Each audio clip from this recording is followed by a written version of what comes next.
Hi, this is George Sachs. Again, I'm a clinical psychologist in Manhattan, specializing in ADHD and productivity for adults. And today I'm very happy to have Alexis Haselburger. Welcome, Alexis. How are Thanks you so much today? for having me. Thanks for having me. Alexis is a time management and productivity coach, and you help people and teams do more, stress less, and use their time intentionally in the service of their goals and values. Values, I think, is very important. But prior to that, you were a HR and ops executive working in startups. Is that correct? Yeah, that's right. Yeah, I ran HR and operations, basically everything that wasn't sales and engineering in a startup. Okay, that's a lot. Yeah, So today we're going to talk about task management and perfecting a task system. And in fact, you have a plan, or what you call your single trusted system. correct. Yeah, yes, this is one of my favorite things to talk about because, growing up in the startup world, there's always way more to do than people to do it. And managing everything that you need to do and not working crazy hours is a thing that people found very difficult. And so that's one of the reasons that I started teaching this method that I've developed. Okay, well, I look forward to hearing. Tell us Great. how we would get started and some of the tools needed. Perfect. So the system of task management that I teach, or the method, is really something that can be used in any kind of platform. So I'm not saying you have to use this app or you have to use this specific format. It's more of a set of principles around how we handle the stuff that comes up. And so, from a just a higher level, right, I think it's really important from a mindset level for people to understand that you're not going to do it all. Like, part of productivity is not about getting every single thing done. We're all going to die someday with a big long list of stuff we didn't do. And that is 100% okay. Like, that is part of life. That is preferable, even because we are people who are ambitious, who want to get a lot of things done. And if we got everything done every day, we'd never be striving for anything, right? So we have a lot.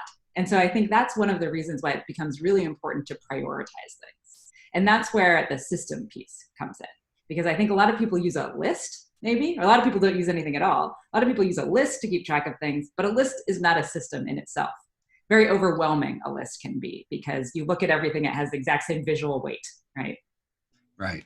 Yeah. So when we think about this, we want to think about, how do we get everything all in one place? Because when you have tasks on your Post-its on your desk somewhere, and you're using your email as a task list, and also maybe you have an instance of Asana or Trello or something like that you've started somewhere, and you also have tasks coming at you in Google Docs. Your comments are being added and you're being assigned to them. When you have these things in all these different places, it actually is almost impossible to prioritize, right? Because it's like you're just grasping constantly. You're always trying to multitask, which isn't the thing our brains can really do very well, right? We're always trying to grab. So we're trying to get everything in one place.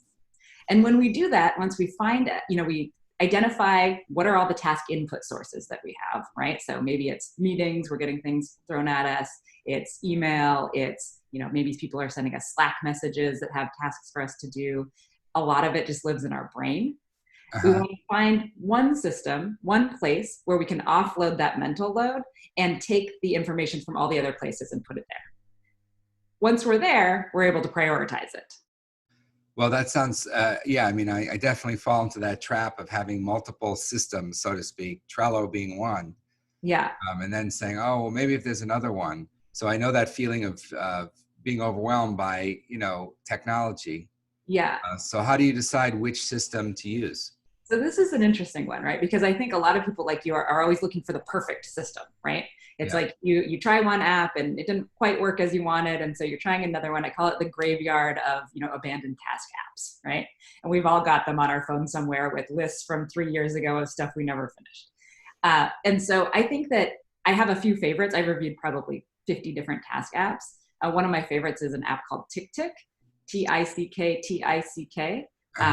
I like it because it's easy for people to use, and the easier something is, the more likely they are to use it. It's also free, and it works seamlessly on your phone and your computer. It syncs everywhere, so you don't have to worry that you're not near a computer, so you can't add something in there. or you don't have to worry that you're only on your phone. And so now you're at your computer and it's hard to manage that. So that's one I recommend. But I really think that whatever system you're already using is probably good enough, right? Trello is not my favorite of all systems, I think, because it's just really hard to see everything in one place. But I think, Asana is great, Rike is great, Podio is another system that's great, but I recommend TickTick most frequently. That being said, it really doesn't matter what system you're using, as long as you can get everything in one place. The nice thing about using an app versus a spreadsheet or something like that is that most apps, including Trello, TickTick, Asana, all of these, have an email to task functionality where you can just forward an email to the task app and then it will automatically create a task for you. And so that's one of the places where I think a lot of people get tripped up in using their email as a task system or a secondary task system. And then it becomes a little bit hard to deal with because you're both trying to triage the incoming, but also you have stuff hanging out in there that you're supposed to be doing. Well, I'm going to try this TickTick, Tick. And what I've been using is Google Tasks, which has a nice feature with Google Mail, Gmail, in that you can easily move an email into a task. And inside the browser, you can see the Google Tasks next to your email. Yeah. I think Google Tasks it's good at just, to me, it doesn't have quite the functionality we need to implement the system, which really is, the first part is just getting all the stuff in there. And then the next part is being able to actually prioritize it, right? Because if we just have a list of stuff and we're looking at it every day and it doesn't have, dates associated with it, maybe it has due dates, but not this concept of next action date, which I talk about. So I think that's the next key component, right? Is that we want to be able to, once we've identified all our tasks and we've got them all in one place, we want to identify what are the next actions associated with each of our tasks. And by next action, I mean just like what is the actual literal next step that you need to take to move any task or project forward. And so sometimes that's just very David Allen, getting things done. Yeah. Very David Allen, getting things done. Exactly. And I think if your listeners understand that realm, I think that's a very important concept, right? It's like we have to know what's next, because otherwise we just procrastinate, right? I mean, I think we've all had one of those experiences where you have something on your plate and it's due in a couple of weeks and you're not quite sure how to get started. And so you just keep pushing it and pushing it and pushing it. And now finally it's due tomorrow and you sit down to finally do it. And it takes, 15 minutes to get it done once you actually thought about what are the next steps. But meanwhile, you've been kind of fretting about it and thinking about it and using brain energy to worry about it for 2 weeks, right? When it really, if you sat down, it would have taken you a couple of minutes. Sometimes people also get tripped up around the next actions by saying, well, I'm waiting for someone else, so I don't have a next action. But I think that's not true. If you're waiting for someone else, your next action is to follow up, right? So picking a date to follow up by. Sometimes people also say, well, I don't have a next action because I don't know what it is, right? I have no idea what the next action is. That's why I'm not making progress on this. And so in those cases, the next action becomes, simply put time on your calendar to brainstorm about it, or ask your manager, or ask a friend or a colleague or somebody who's been through it before. But I think, there's always a next step. And when we're worried about not knowing what that is, it's breaking it down even further. So I had one client who, she told me that she was dealing with some depressive issues and things. And so it was just hard for her to make progress on things and get the energy to do things. And so she took it even, steps farther than I had even imagined. And she was breaking it down to, she had a report that she needed to write. And her first step was open my computer. And then her next step was find the document. And then it was open the document. And then it was write a title.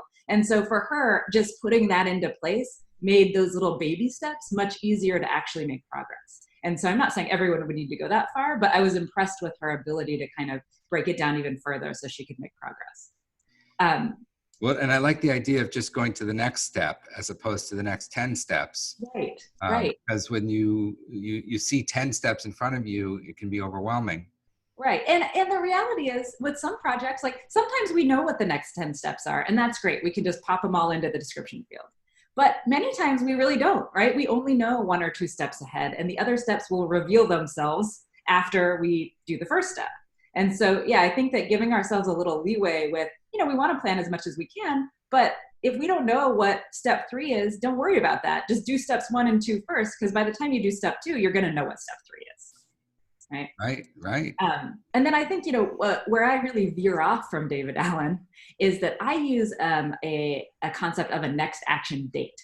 So I think about, I sort everything by, now that we know what our tasks are and what the next actions are, now I want to put a date associated with what are those next actions. So instead of using, like most task systems have a due date field, right? And it's important to know the due date if you have one, but we also give a lot of arbitrary due dates to things. And so instead, I think in any task system, you want to co-opt that due date column and turn it into a next action column so that you can sort by next action. And what that does for you is it allows you to be able to be really realistic with your calendar and with your time, and say, when do I have time to get these things done? So for instance, if I have a day where I'm back to back with coaching clients all day long, I don't assign myself anything to do on that day. I have no next action dates on that day because I know that at best I'm going to be able to check email, on a day when I'm in back to back clients. But if I have a day that's, fully free and I don't have any meetings, well, that's when I'm going to assign myself the next actions related to getting deep work done, where I'm not going to be, I'm not going to be worried about being interrupted and things like that. So it really allows you to get to the point where every day you're assigning yourself only the next actions that are reasonable for you to get done in that day. So that when we get to the end of the day, we don't feel like, wow, we had this list of 100 things and we feel bad because we only got to 3 of them. Well, you weren't going to get to the other 97 anyways. So let's just be realistic with ourselves and recognize that. So at the end of the day, we feel good about what we did instead of bad about what we did, even when we did the same amount, if that makes sense. Well, let me ask you a question. So say you have a project or you're starting a new company or something, you want to brainstorm all the things you have to do. Yep. So where would that go? And then where would the next, breaking down the next actions, limiting yourself to only seeing the next thing you have to do. So how would you coordinate those two? Yeah, so I wouldn't say you should, if you know more than one next action, you should put those in your system, right? There's no reason to hide it from yourself if you actually know those things. But I would say, yeah, like think about starting my company, right? There were a million things to do, and some of those were tasks and some of those were projects, right? And people really get hung up around what's the difference between a task or a project. And I think whatever it means to you, right? But I would put all of those things into my system. And so say, for instance, one of the things that you need to do when you're starting a business is get your accounting in order, right? So right. the next step is probably research a few different accounting softwares and see which one you want to use, right? Yeah. And then this next step after that is import your bank account info into it, right? Yeah.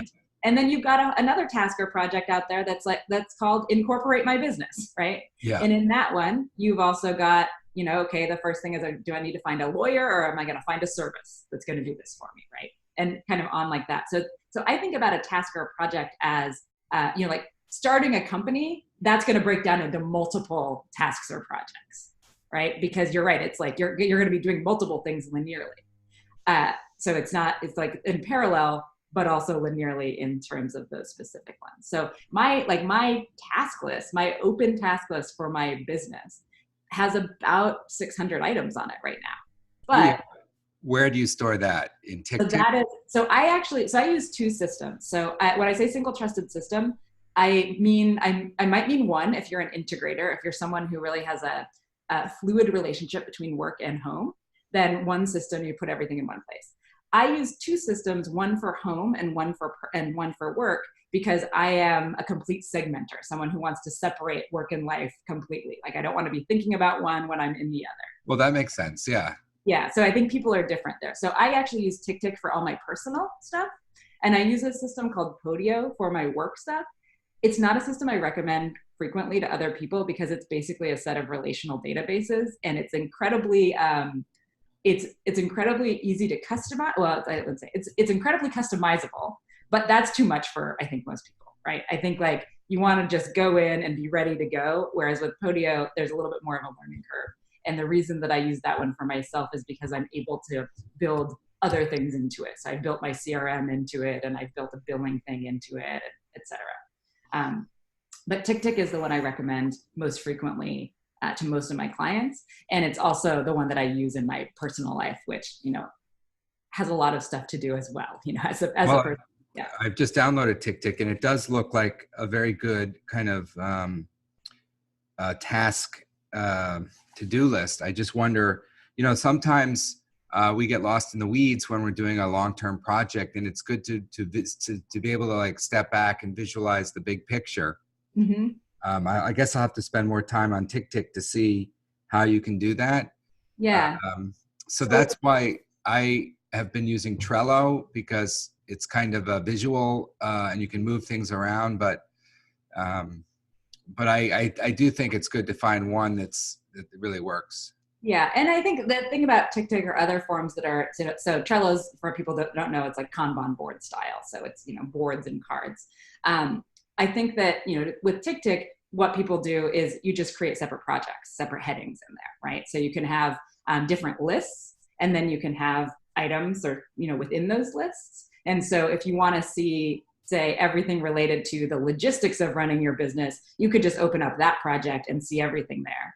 If you want to see everything if you want to create a list around, your personal life, you could create that in there and you could see everything that way. But you also have the ability to have views that roll everything into one. So you could also see everything across all your projects in one view, sorted by date order. Okay. So there are a few different ways to do it. And, Asana is one for people that, so it has the Kanban board view, and it also has list views, and it has Gantt charts and things like that. So you can actually input your tasks into Asana, and then you can view it in several different ways, several different methods. So that's Asana. Yeah, exactly. Yeah. Okay. Yeah. So that's another great one, especially if you're collaborating with other people, and if you want them to be able to access the tasks and to be able to assign people to the task. Asana is really a powerful one as well. And it meets the needs of, it's like, you may like things to be visual like that. I never use that view, even though Podio, which I use for my business, has that card view as well. I just don't like looking at it that way. And I think it speaks to the fact that all of our brains are really different. We want to be viewing things in a different way, and different ways work for us. And so I like some of these that have the ability to see it in all these different ways. TickTick and all of them too also have a calendar view, so you can open it up and see it by calendar as well. Yeah, that's very helpful. So all sorts of things like that, I think are helpful. Guess it depends if you have a team, if you're a visual person. I'm sure these all work on the phone, but TickTick seems really phone friendly. Yeah. Yeah, that's one of the reasons I really love TickTick, is because it is very mobile friendly and syncs seamlessly to the web. And so there are, I think a lot of different ones they are more focused on either web or mobile. And I think TickTick is one where it's pretty equally focused, so that it works quite well in either location. But you know what I always say about systems is the one you should use is the one that you're going to consistently use, right? You should use the one that looks nice to you and that you'll be able to consistently use. That's the key, consistently. Yeah, exactly. Because I think, any system requires maintenance, and no system is just, existing out there and just updates based on our thoughts, right? We do have to go in there and update things. And that's kind of the next piece of the single trusted system, really, which is, so we got to capture everything, we have to prioritize it, and then we have to actually do it. And I think this is where some people fall as well. It's like, we can be really good at making a list. How good are we at doing the things that are on the list, right? Right. And so that's when we come into sort of letting your task list be the thing that drives your work. So having it open all the time, every time you work on something, updating that, so that it never then becomes a thing you have to update later. Because I think that's something that is really key. It's like, if we let our system become something that we have to update after the fact, after we do something, then the likelihood that we are going to do that is much lower, because we get to the end of the day and we're tired, or our willpower has been depleted, and we're ready to go home, and we think, do I want to update my task list? No, I'll do that tomorrow. And so that documentation in the moment is the fourth step that I think is really important. Is, you do a task, you update the next action, you update the next action date, and you drop a comment in about what you did. And that way you can keep track of everything that you're doing all in one place as well, without having to, go look at your email and say, wait, when did I send that email to this person? Or, wait, what's going on with this project? Where am I? I think we've all had that case where we sit down to work on something that we haven't looked at in a week. We spend the first 5 minutes going, wait, where did I leave off? What did I do here? Well, that gets back to ease of use, and the easier the system is to use Yeah, and accessible, the more successful you'll be. exactly. Yeah. Um, And I think too that, a lot of these task apps, they have a lot of different fields, right? It's like there's priorities and tags and all this stuff. Like for me, I just try to keep it really simple for myself and with my clients. It's like use the task name field, use the description field for the next actions, use the date field for the next action date, and use the commenting field to just copy and paste what you did and pop it in there so it timestamps it for you. Other than that, I let's don't use anything. I don't use priority. I don't use tags. I don't use any of that because I don't need to. Once I'm using next action date, everything is prioritized in the way that I need to see it. Well, can you explain that a little bit more? The next action date and the Yeah. value. So I kind of think of each individual task as like a revolving door, right? So we have our task name or our subject, right? And in there, if we have a real due date, that's where we're putting the due date. We're saying, big project due March 30th or whatever it is, because sorting by due date rarely helps us actually do the work that we need to do. Right. So that's why we use the next action date. Then in the description field, we're going to put what our next action is. And if we know the next 10 actions, we can pop those in there. Lots of task apps have a nice checklist feature in there that's really nice. TickTick has that. Asana has that. I think Asana doesn't have that, but Trello does have that, the checkbox feature. And so you can just pop in, either the one next action that you know or the next 10 if you know them. And then you have the next action date in that date field.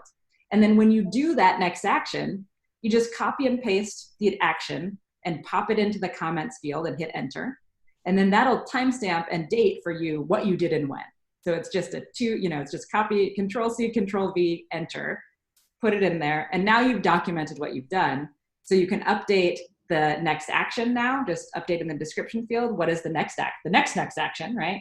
And then you just change the next action date to whatever that is. So for instance, like in my world, maybe I am doing a proposal for a workshop for a company, right? So I'll have a task that's like, company workshop. And then maybe the next action is send out proposal. So I send the proposal, I pop that into the comments, and then I change the next action date to 3 days from then. And I change the next action to follow up on proposal and see if they have any questions. And then what would be in the description of that one? So that's the description, is follow up, right? So in the description field, that's where you have your next actions. But the task name stays the same because the task is still open, right? The task or the project isn't closed until I've given the proposal, until I've given the workshop, or until they've said, no, we don't want to do this with you. Then it's done. I see. So you just keep adding next actions and new next action due dates. Exactly. And what I think that is helpful for is that you then, like if you try to break out your task or your project and have all your next actions as separate tasks, then if you miss a date, now you have to go update everything, right? Now you have to update the dates of everything, and that's a lot more overhead, and we're much less likely to do it. So by keeping all the next actions in this kind of revolving door until the task or the outcome is actually done, now we know exactly where we are. It's all in one place. We don't have to think about it. And when it's really done, then the task is done. Okay. So we have a couple minutes left. Is there anything you want to conclude with? Yeah. Go ahead. Yeah, I would love to. I think that the thing that, I always come back to with my clients and with anyone else is that you're going to get started with something like this. And the reality is you're not going to do it perfectly from the beginning. And that is okay. It takes us a couple of months at least to build a habit. I think the range is somewhere between 3 weeks and 9 months to build a habit. And this is habit change because we may have been doing things for decades in a different way. And so I think people get really discouraged by, they did something and then it didn't work and then they just gave up on it. And I want people to know that you gotta stick with it, right? You may have to stick with it for a few weeks, a couple of months, for you to be able to really see the gains of this and the ability for this to really de-stress you, because now everything in your mind is in your system and you don't have to use your brain to remember everything. Wonderful. So if I wanted to hire you for help in at least creating a new system for myself and maintaining it, how would I do that? And how would the participants of the summit get in touch with you? Yeah, that's great. So I'm at alexishaselburger.com. I hope you'll put that in written form somewhere because I don't think anyone can spell my last name. We'll put a link up. Yeah, perfect. And then you can just email me at alexis@alexishaselburger.com. Or if you go to my website, there is just a link that you can just schedule a consultation directly with me if you want to just go that route. And then also, if people go to my website, I have a weekly newsletter. You're able to subscribe to that. I give actionable tips on productivity and time management. And I also have a freebie that people can download, which is a distraction minimization action plan, so they can help pull back their brain. And you can do that at alexishaselburger.com/subscribe. Okay, well, it was great to talk with you, and I might be calling you to get some extra support in managing my task system. Perfect. Thank you very much. Thanks so much. Okay, take care. Bye. Bye.